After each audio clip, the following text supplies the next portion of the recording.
Welcome back to Brilliant Fools. My name is Adam Green, and on this Mindset Monday, we're going to look at the C style of human behavior. The C style in the DISC framework of human behavior, for lack of a better term. And you've probably heard it said that the difference is in the details. I think there's a lot of truth to that. And C style of behavior would agree with that. The difference is in the details, but just how detailed do we get is one of the questions that I'd like to go over a little bit here.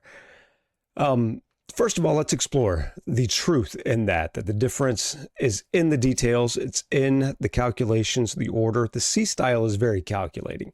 The C style is compliant, conscientious, aware of what's going on, orderly. That's the kind of behavior that you would expect when you're talking about the C style of human behavior. And we see that in the Bible. I think we see that in one of the main places. First things that comes to my mind is 1 Corinthians chapter 14. And we look at starting in verse 26. It says, "What then shall we say, brothers and sisters, when you come together, each of you has a hymn or a word of instruction, a revelation, a tongue, or an interpretation. Everything must be done so that the church may be built up. If anyone speaks in a tongue, two or at most three should speak, one at a time, and someone must interpret. If there is no interpreter, the speaker should keep quiet in the church and speak to himself and God. Two or three prophets should speak, and the others should weigh carefully what is said. And if a revelation comes to someone who is sitting down, the first speaker should stop. For you can all prophesy in turn, so that everyone may be instructed and encouraged. The spirits of the prophets are subject to the control of the prophets, for God is not a God of disorder, but of peace, as in all the congregations of the Lord's people." See, what was happening at this time is the church, they would be exuberant in their worship, and that's great, but they would also be chaotic and disorderly as they were worshiping. And when they were doing those things, unbelievers would come in and they'd say, "What is going on in this crazy place? This is ridiculous." And the church itself would kind of, if you read through 1 Corinthians, they had a lot of infighting and they had a lot of butting heads on a lot of different things. And this was part of that, either manifestation of it, or at least it was part of a symptom of what was going on the whole. So Paul is encouraging them here, saying God is not a God of disorder, but do everything in such a way that the church is built up. And part of building up the church is to do things in an orderly fashion. Doing things out of disorder, as he says here, it seems that doing things, that may not be orderly, that can still be freedom and freedom of expression and worship between us and God. And that's great and that's wonderful. As he says here, the speaker should keep quiet in church, but speak to himself and to God. So on our own, if you have a tongue to speak in this instance, he says, if there's no interpreter for others to be blessed by it, then don't go out there speaking in tongues in church, because no one's going to know what is going on and what's being said. But speak between yourself and God and be edified in that way. Same thing with the prophets. Do it in an orderly fashion. So in this church, people would just want to get up and speak and speak and speak over other people. I'll speak in my little section over here while the teacher is speaking in his section over there.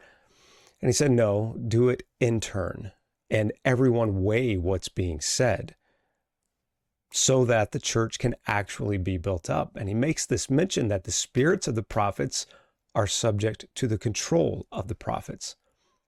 Self-control is a fruit of the Spirit. That's how we know that we're abiding in Christ. It's how we know we are in the Spirit and living by the Spirit, is we have self-control. And the encouragement here is that you don't have to worry about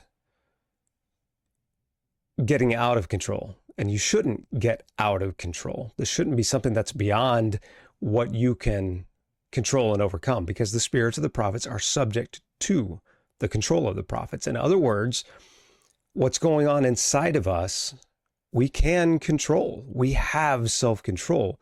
and we should.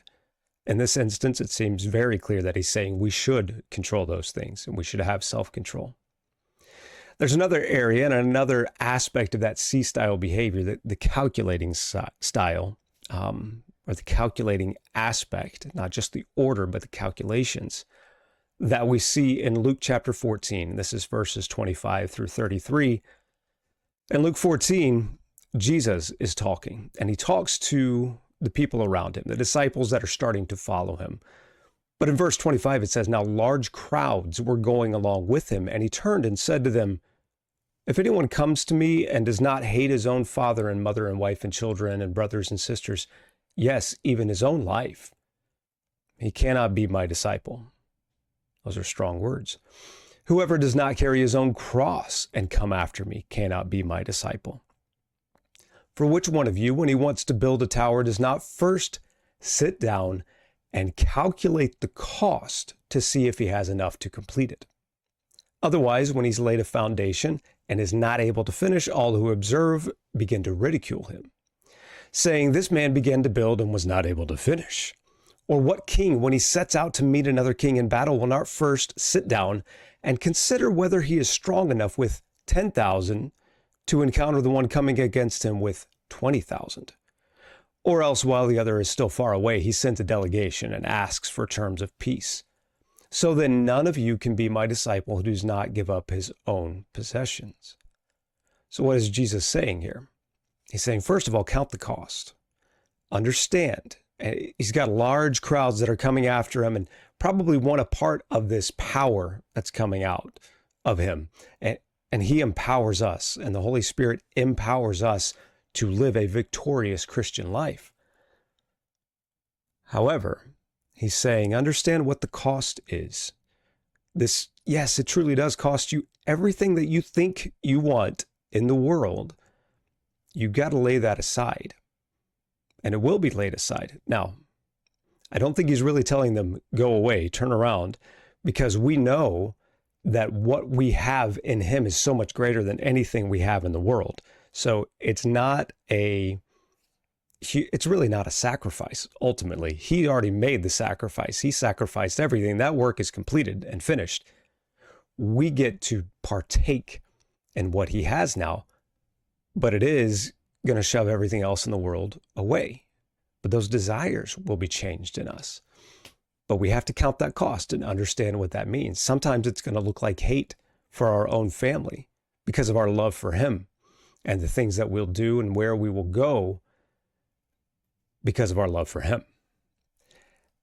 There are large crowds that are going out, and he makes this mention, otherwise, when he's laid a foundation and is not able to finish, all who observe it begin to ridicule him. Now, I don't think that he's saying we should try not to be ridiculed. I don't think that's his intention here.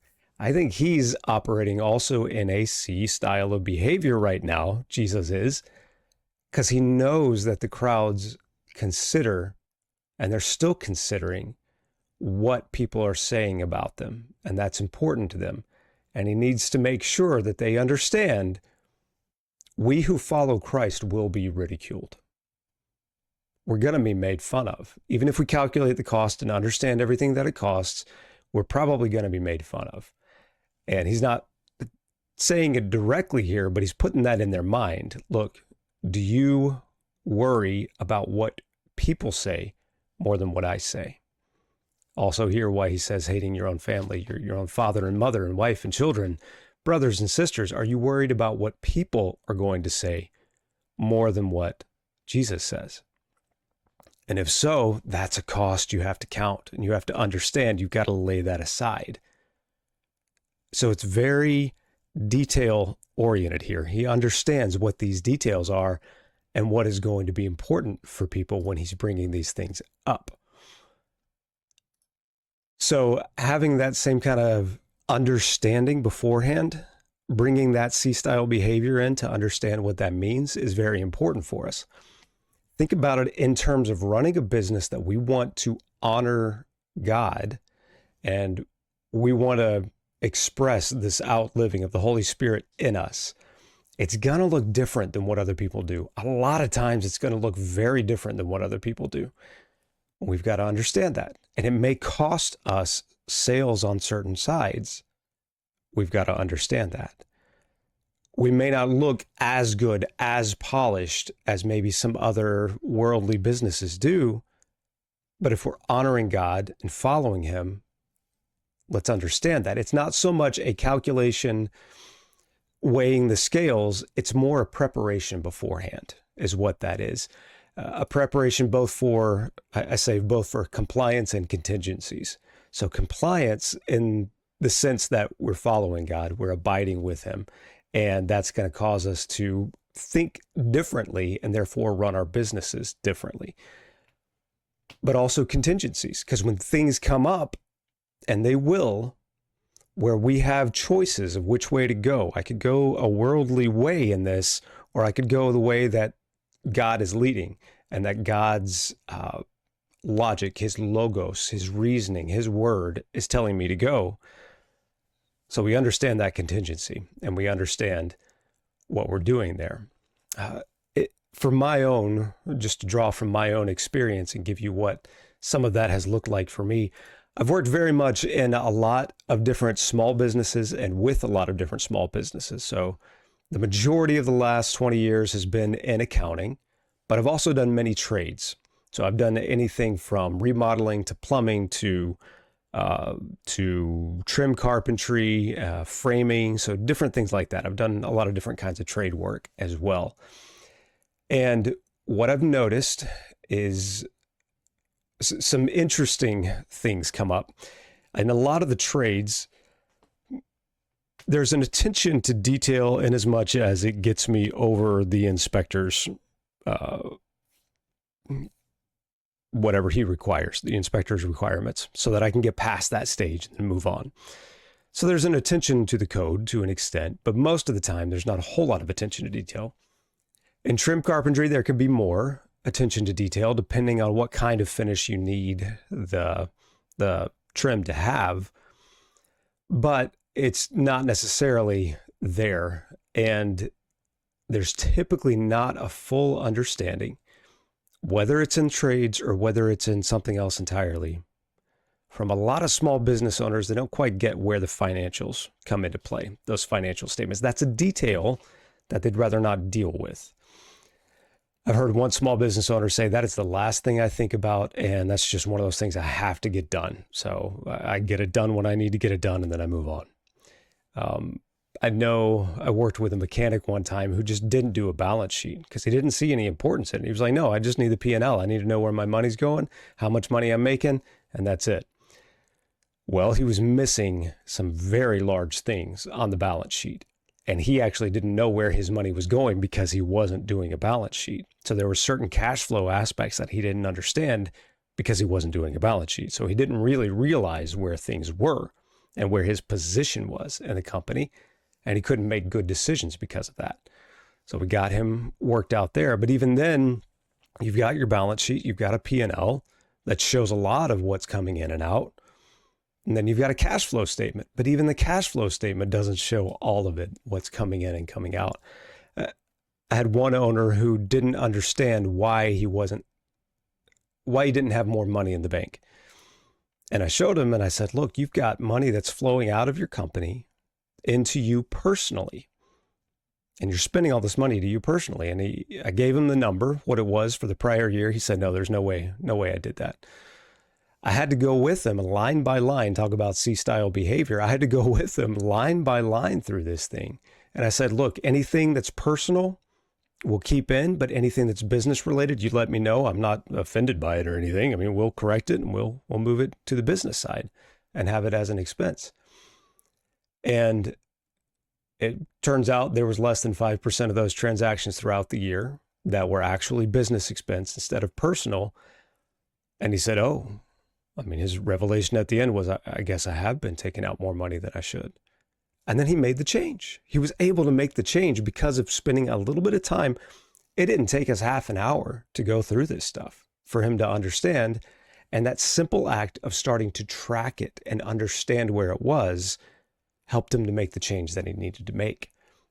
This is the power. And this is what I talk about in Greenhouse, my Greenhouse Services, my business, that bookkeeping beyond the basics is what we do. So it's the tracking meaningful numbers and what is it that you really want to look into in detail.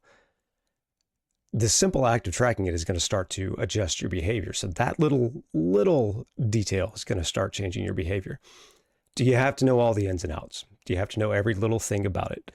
No, but I think you need to know how important the details can be and adjust accordingly, and know who can help you interpret what those details are saying. Just like the interpreter for the tongues. If you don't have that, you might be able to glean some benefit, yeah, but other people and the rest of your organization won't glean that same benefit.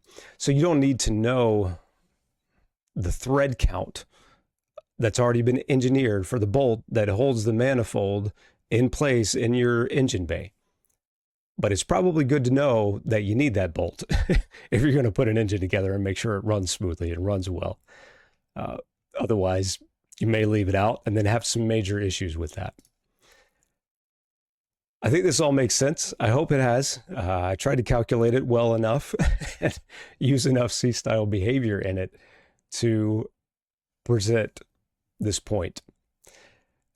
God does want us to be in control. And he's given us that through his Spirit. It's ultimately him doing the work and controlling everything, but he's controlling through us. He's using us as we abide in him and yield to him. And then there's knowledge, there's control, there's a peace about it because of the understanding. And then in disorder, in chaos, there's a lack of peace and there's a worry about what's happening. So that C style of behavior, I think, is very important. Not often used and can often be one of those, I don't want to know about all the details, but very important. And I've seen the benefits of it.